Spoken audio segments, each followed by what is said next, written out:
দর্শক, এই মুহূর্তে ঢাকা বিশ্ববিদ্যালয়ের ডাকসু নির্বাচন নিয়ে সেখানে ব্রিফ করছেন প্রার্থীরা। আমরা সরাসরি চলে যাচ্ছি সেখানে।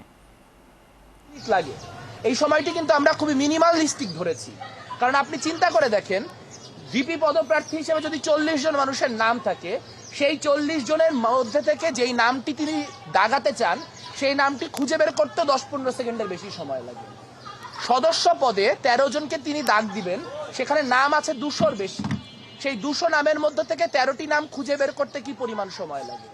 এই মিলিয়ে যদি আমি ধরি 41টি ভোট সম্পন্ন করতে একজন শিক্ষার্থী 10 মিনিট সময় লাগে, তাহলে একটি বুথে আসলে গড়ে 6 জন শিক্ষার্থী 1 ঘন্টায় ভোট দিতে পারবেন।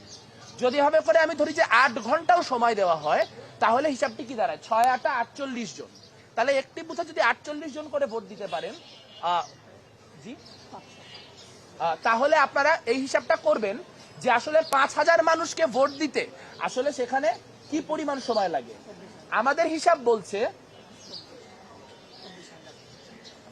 জি, এখানে আপনারা যদি হিসাব করেন তাহলে আপনারা দেখতে পাবেন, যদি সর্বোচ্চ এফিসিয়েন্সিও নেওয়া হয় তাহলেও আসলে 5500 মানুষের ওই 60টি বুথে ভোট সম্পন্ন করা কোনোভাবেই সম্ভব না। তাহলে এর মধ্য দিয়ে যেটি হবে সেটি হচ্ছে লাইনে মানুষকে প্রচুর সময় দাঁড়িয়ে থাকতে হবে, এবং লাইনে দাঁড়িয়ে থাকাকে কেন্দ্র করে অনেক মানুষ বিরক্ত হবেন, এবং 4 5 6 ঘন্টা লাইনে দাঁড়িয়ে থাকার কারণে অনেক শিক্ষার্থী ভোট দেওয়া থেকে নিরুৎসাহিত হয়ে চলে যাবে, যেটি একটি লো ভোটার টার্ন আউট ইলেকশনের দিকে আমাদেরকে ধাবিত করবে। আমরা এরকম কোনো নির্বাচন চাই না।